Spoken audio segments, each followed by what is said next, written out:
परम सत्कारयोग मेरे बहुत ही पुराने जुझारू किसान मेरे नौजवान वीर सत्कारयोग साडियां भैणां साडे बुजुर्ग सबसे पहला फतेह प्रवान करो कि वाहिगुरू जी का खालसा वाहिगुरू जी की फतेह। हरियाणे वाले वीर देखो गल ये है तुसी बहुत मुशक्कत की है और नाल ने मैं कहा साडे पंजाब के जिहो जे अज दे हालात सी जिहो जा अज माहौल सी सरकार का अटी चौकी का जोर लग्या सीगा कि किसी भी कीमत के उत्ते असीं किसान महापंचायत हो रही पूरी मां लगी हुई सी। इस करके जिहो जे हालात बने सी उहो जे हालातां चों जिन्ना का व्यवस्था जिन्ने प्रबंध हरियाणे के जिहड़े नौजवान लगे हुए सी टीम कर पाई है उन्होंने तय जो कई तो गल लेकिन जिहो जे प्रबंध होने चाहिए सी उहदे हो नहीं सके। एक कसर रही है स्पीकर की प्रॉब्लम लगातार मैनू 4 बार ड्रॉप करके लेके गए ने कि मगर कुछ लोगों के पल्ले नहीं कह रहा एडा बड़ा इकट्ठ किया एडी बड़ी किसान महापंचायत की एक एक किसान को पता लगना चाहिए सी कि साडा सुनेहा की है। थोड़े 4 सपेरे सरकार के कंन फंदे ने इन्हों भी पता लगना चाहिए सी कि असीं एक किसान महापंचायत क्यों की है।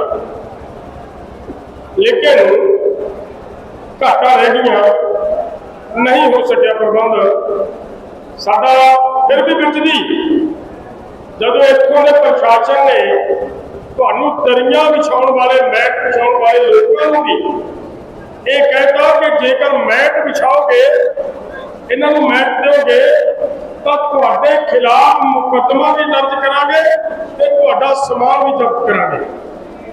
यही गल स्पीकर वाले नौजवान हो गए वीर हो गए लेकिन इन्होंने यह भुलेखा है कि इन्होंने लगता है कि असीं डरा के धमका के ये कुछ कर लांगे तो हुंदा नहीं।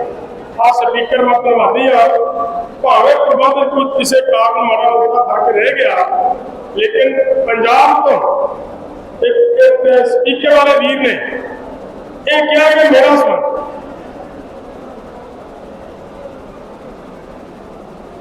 उन्होंने ये कहा कि मेरा सामान भले टूट जाए भले जब्त हो जाए कुछ हो जाए हम आपके साथ स्पीकर लेकर जाएंगे वहां पे। और वो लड़का यहाँ पे आया ये उसकी कुर्बानी है।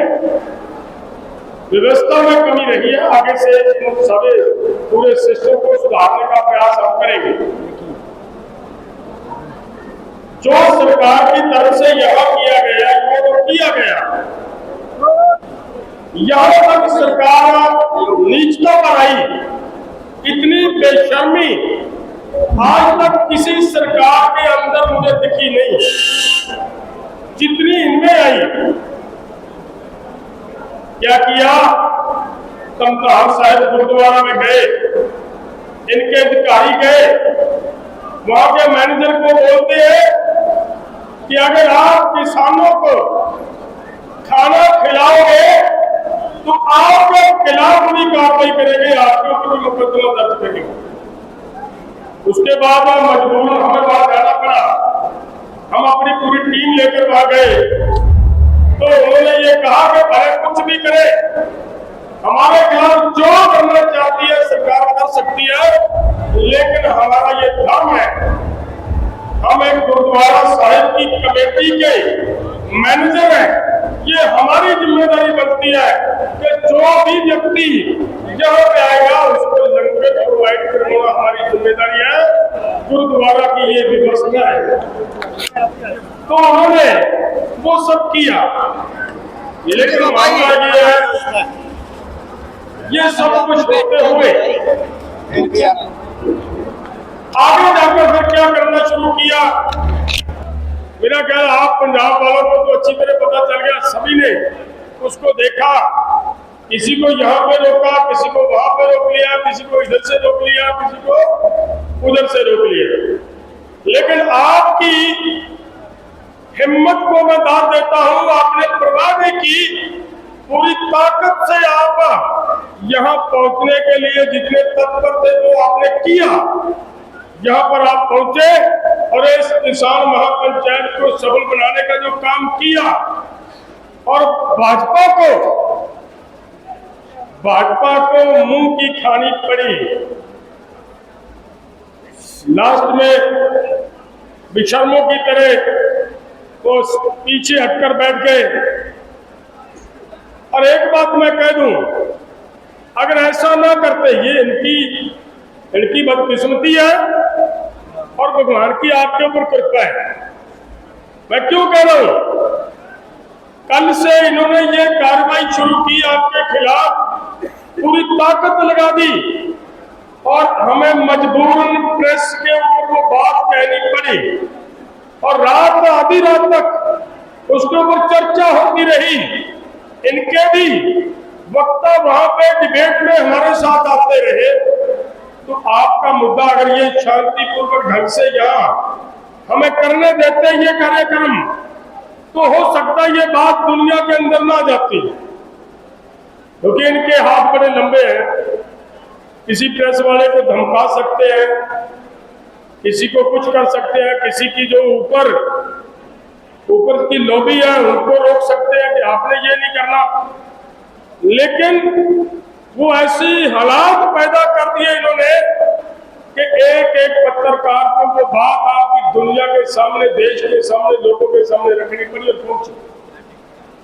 क्या हुआ कि यहाँ पे कोई किसान महापंचायत हो रही है, तो दोस्तों वहां वो जो सब हुआ उसकी वजह क्या है, आप मेरे से ज्यादा जानते हो, अच्छी तरह जानते हो।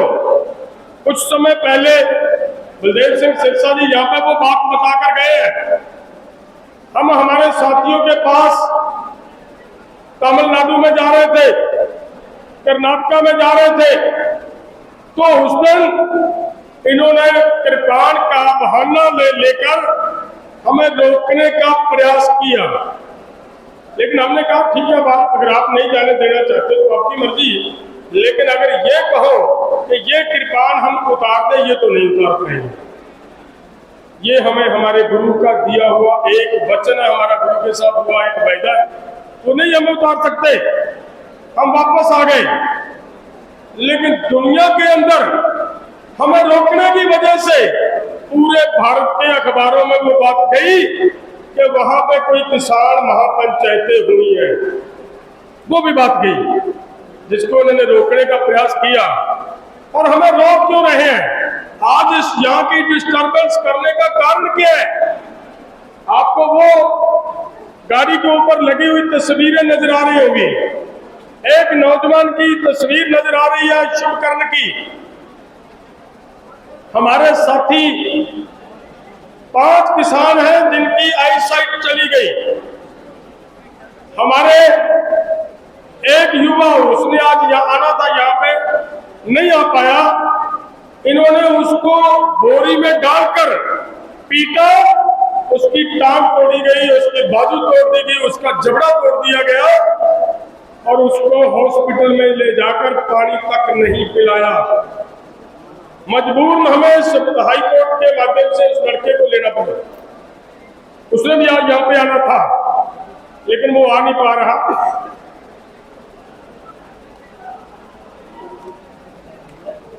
मैं कहना क्या चाह रहा था, वो पूरी की पूरी जो वहां पे आंदोलन के दौरान जो इन्होंने बर्बरता की लोगों के साथ जो बेइंसाफी की, लोगों को घायल किया, लोगों का कत्ल किया, वो एक इतनी सी पेन ड्राइव है। उस पेन ड्राइव के माध्यम से पूरे देश को वो दिखाने का हमारा कार्यक्रम था। आज यहां पर भी डिस्टर्बेंस इसीलिए पैदा की गई है कि ये यहाँ पे वो व्यवस्था ना कर पाए, क्योंकि हम चाहते थे यहाँ पे भी एक, जैसे खनौरी बॉर्डर के ऊपर वो आप सबको दिखाई थी एलईडी लगाकर, हम चाहते थे यहाँ पे भी एक एलईडी लगती और अब पूरे देश के लोगों को वो पता चलता, हमारी यहाँ की प्रेस को वो पता चलता कि इन्होंने क्या किया। ये झूठ पे झूठ बोल रहे हैं।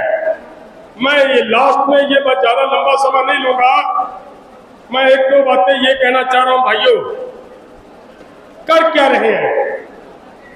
हमें रोकते हैं, रोक ले, आंदोलन नहीं रुकेगा। आंदोलन भगवान की कृपा से चल रहा है, ये और भी तेज होगा। ये आंदोलन ऐसे रुकेगा नहीं। मोदी जी, आपने जो किया, इनकी घबराहट का कारण क्या है? जिस तरह आप लोगों ने शांतिपूर्वक ढंग से इनकी बर्बरता का सामना किया, मुकाबला किया, आपने हाथ तक नहीं उठाया, वो पूरी की पूरी तस्वीर उसमें है। और वो तस्वीर इन पत्रकारों के माध्यम से मैं धन्यवाद करना चाहता हूं सभी मीडिया कर्मियों का, जिन्होंने पूरे देश को दिखाने का काम किया और देश के किसान मजदूर भाइयों ने इनको सबक सिखाने का काम किया। जो कह रहे थे अब की बार 400 पार, वो 400 पार वाले 240 पे अटक गए। विसाखियों की सरकार बनानी पड़ी है और वो लोगों के ऊपर की गई बर्बरता और देश में किसान मजदूर की नाराजगी, उसका खमियाजा ये लोग लोकसभा चुनाव में भुगत चुके हैं। हमारा भले कोई निशाना नहीं है, पॉलिटिक्स करना हमारा कोई निशाना नहीं है। हमारा निशाना है कि हमारे किसान की ये समस्याएं, उनका सलूशन निकाला जाए। हमारी कोई मांग नहीं है। इन्होंने अलग अलग टाइम पे हमारे साथ कमिटमेंट्स किए, वायदे किए। वायदा किया कि डॉक्टर स्वामीनाथन की रिपोर्ट C2+50 के हिसाब से फसल का भाव देंगे। 2018 में हमारे पास वो लेटर बना है जो इसी मोदी की सरकार ने हमें दिया, लेकिन नहीं किया। उससे भागना चाहते हैं। इन लोगों के पास आपके सवालों का जवाब नहीं है। जितनी हमारी मांगे हैं वो सब की सब कोई बात नहीं। इनके हमारे साथ किए हुए वायदे हैं, कमिटमेंट्स है।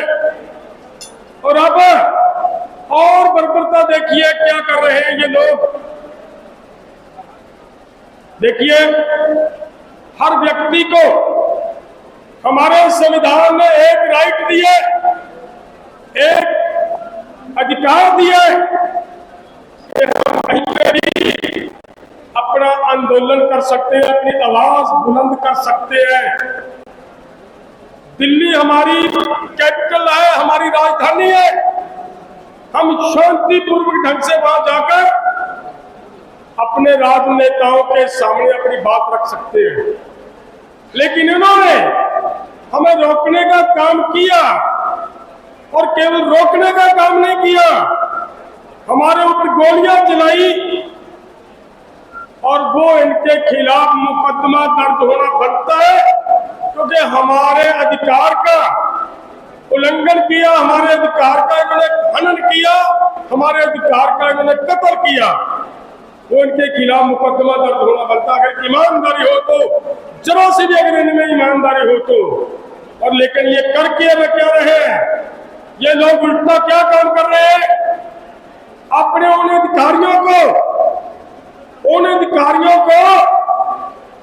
ये लोग राष्ट्रपति अवार्ड के लिए उनके नाम सिलेक्ट करते हैं कि इन्होंने किसानों को रोका है, बड़ी बहादुरी की है। अरे भाई, अगर इनमें कोई बहादुर है तो 2 दिन इनको चाइना के बॉर्डर पे भेज दो ना, पता चल जाएगा कितने बहादुर है। वहां पर तो लड़ने के लिए हमारे किसान और मजदूर के बच्चे और यहाँ उनके बुजुर्गों को जो अपनी रोटी की लड़ाई लड़ रहे हैं, उनको कुचलने का काम करने वाले लोग आज ये कहते हैं कि इन्होंने बहुत बहादुरी की है, किसानों को रोका, इनको राष्ट्रपति अवार्ड मिलना चाहिए। मैं हरियाणा के लोगों को ये बात कहना चाहता हूं, भाइयों, इन बातों का ध्यान रखना पड़ेगा, याद रखनी पड़ेगी ये बातें। हमें याद रखना पड़ेगा वो शुभ कर्म, हमें याद रखनी पड़ेगी वो शुभ कर्म की बहन की चीखें, हमें याद रखना पड़ेगा वो लड़का जिसको पाकर पीटा है। वो जितनी देर आपके अंदर रहेंगे, आप उतनी देर तक इस आंदोलन को और ताकत देकर लड़ने का काम करोगे। मैं ये पूछना चाहता हूं, देखिए, शुभ कर्म आपके साथ, आपका साथी होकर आंदोलन में आया।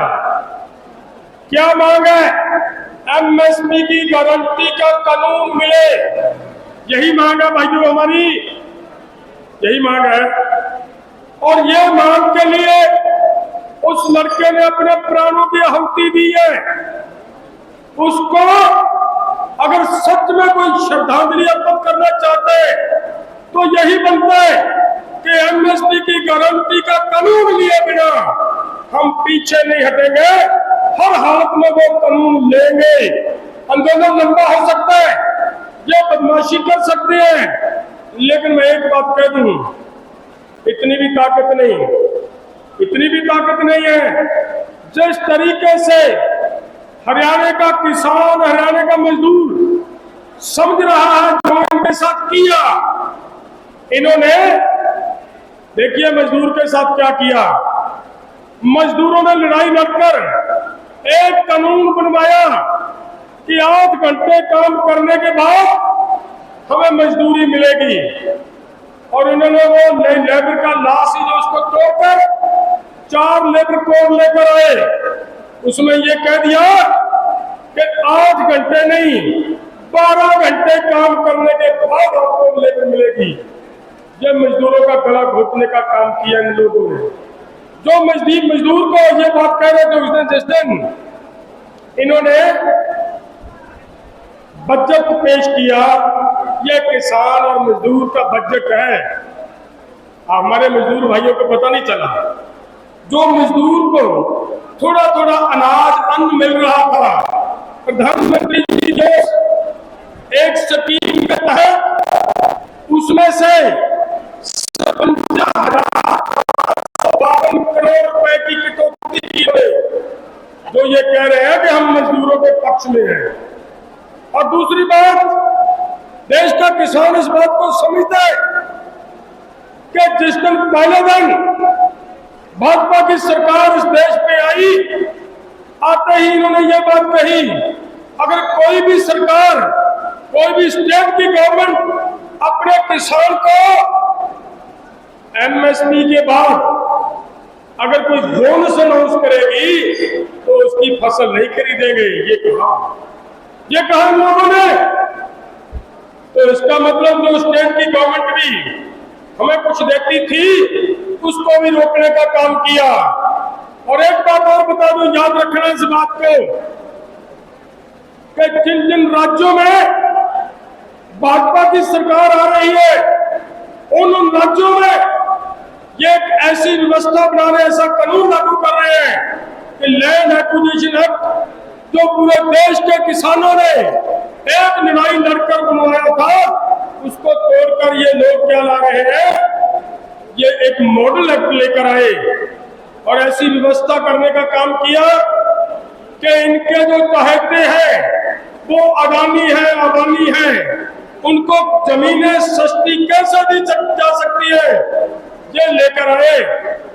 उस कानून के अंदर कुछ अमेंडमेंट करने का प्रयास किया जो राज्यसभा में नहीं कर पाए, लेकिन फिर क्या किया, एकदम क्या किया, उन मित्रों के लिए आपकी जमीन की जो कलेक्टर रेट था उसको एकदम, आपके ध्यान में होगा मेरे दोस्तों, 2015-16 में इन्होंने ये बात कही थी, ये किया था कि हम जमीन का कलेक्टर रेट अदा करते हैं। इनका मतलब था कि हमारे उन मित्रों को किसान की जमीन औने पौने दाव पे कैसे दी जा सकती है, ये किया इन्होंने। और पूरे के पूरे देश की शक्ति उन लोगों को देने का काम किया जा रहा है। रेलवे उनको दे दिया, रेलवे लाइन, रेलवे फाटक, रेलवे के स्टेशन उनको दे दिए, एयरपोर्ट उनको दे दिए, हमारी कोयले की खानें उनको दे दी, हमारी एलआईसी उनको दे दी, हमारी बैंकें उनके हवाले की जा रही है।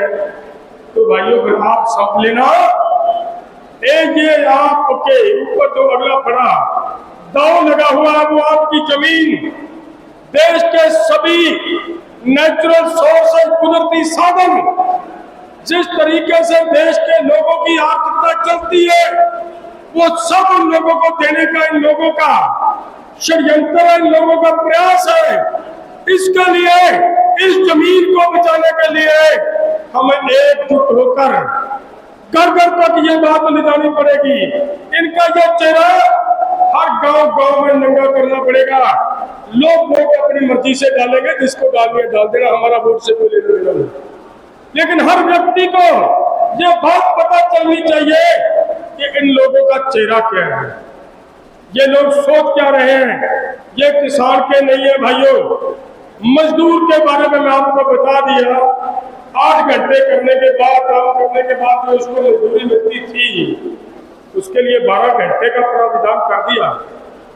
सो मेरा कहने का मतलब, आप सब जितने भाई यहाँ पे आए हो, आप सबका मैं फिर से धन्यवाद भी करता हूं कि पंजाब वालों ने बहुत मुशक्कत झेली है। झेली तो हरियाणा वालों ने भी है। हरियाणा वालों की मुझे खबर मिल रही थी, घर से बाहर नहीं निकलने दिया जा रहा, नोटिस थमाए जा रहे हाथों में, आप मत आना। अरे भाई, मैं एक बात कहनी चाह रहा हूं, वो कर सकते हैं, जो करना चाहे वही कर सकते हैं, लेकिन हमें अपने आंदोलन को और तेज करने के लिए, और देने के लिए ऐसी हजारों हमें है, जरूरत है। हरियाणा वाले भाइयों से मैं पूछना चाहता हूँ, ये 2-3 बातें याद रखोगे? क्या याद रखोगे शुभ करने को? हरियाणा वाले भाइयों से मैं पूछना चाहता हूँ, बताएं भाई। हरियाणा वाले भाइयों से पूछना चाहता हूँ, शुभ करने को याद रखोगे? रखोगे या नहीं रखोगे? याद रखेंगे, रखना पड़ेगा। उसने आपके लिए अपने प्राणों की आहुति दी है, उसने अपनी जिंदगी दांव पे लगाई है, तो उसकी हमारी सबकी जिम्मेदारी बनती है उसको इंसाफ दिलाना। भाई, केवल शुभकर्ण ने भी कुर्बानी दी है। शुभकर्ण से पहले हमारे यूपी के 4 युवाओं ने और एक पत्रकार ने इनकी बर्बरता का शिकार होते हुए इन्होंने गाड़ियों का तले कुचल कर हमारे उन व्यक्तियों को मारा गया, उनका भी हिसाब लेना है, वो भी हिसाब लेना है। पूछेंगे इनसे कि आप ऐसी बर्बरता करोगे? मैं लास्ट में एक बात कहना चाहता हूं, देखिए ध्यान से, हम उस धरती के लोग हैं।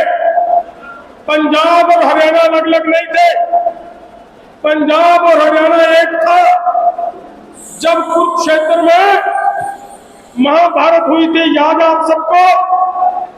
याद आ जा रही है? नहीं याद, भूल नहीं गए?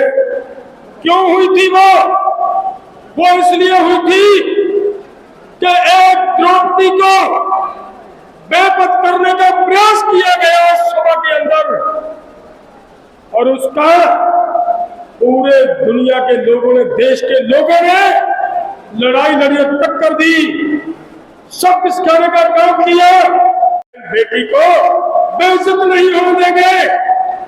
और आज आपने देख लिया होगा कि मणिपुर के अंदर ऐसी द्रौपदियां जिनके कपड़े उतार कर बड़ी सभा में लोगों के सामने उनकी वीडियो वायरल की गई है। ईमानदारी से बताएं, वो बेटियां आपकी तरफ देख रही हैं भाइयों, वो आपकी तरफ देख रही है कि ये भाई उठेंगे, ये उस धरती के लोग हैं जिन्होंने एक द्रौपदी का चीरहरण नहीं होने दिया, और ये इतनी द्रौपदियों को कपड़े उतारने का काम जो इन लोगों ने किया, उसका हिसाब ये भाई लेंगे। ये आपके ऊपर जिम्मेदारी आती है। मैं ज्यादा समय ना लेते हुए लास्ट में फिर से आप सबका धन्यवाद करना चाहता हूं। एक हमारा प्रयास है कि एसकेएम नॉन पॉलिटिकल की हम बाद में बैठेंगे, चर्चा करना चाहते हैं। एक बैठक करना चाह रहे हैं, वो आज रात को हो सकती है, खनौरी बॉर्डर पे भी हो सकती है, वहां पे व्यवस्था सारी हो जाएगी। तो जितने भी नेता एसकेएम नॉन पॉलिटिकल के यहां पहुंचे हैं, उन सबको मेरा हाथ जोड़ के निवेदन है, कोई भी नेता वापस ना जाए। आज खनौरी बॉर्डर पे जाएंगे, वहां पे बैठकर विचार चर्चा करेंगे, बैठक करेंगे। ये जो कमेटियां बन रही हैं, उसमें चर्चा करने की जरूरत है। एक बात को मैं लास्ट में आपको मैं बोल दूं, जो इन्होंने कमेटी बनाई है, मैंने तो आज वीडियो में बोला था, ये कह रहे हैं किया जा रहा है। अरे भाई, लोगों को जो परेशान करने की बात है,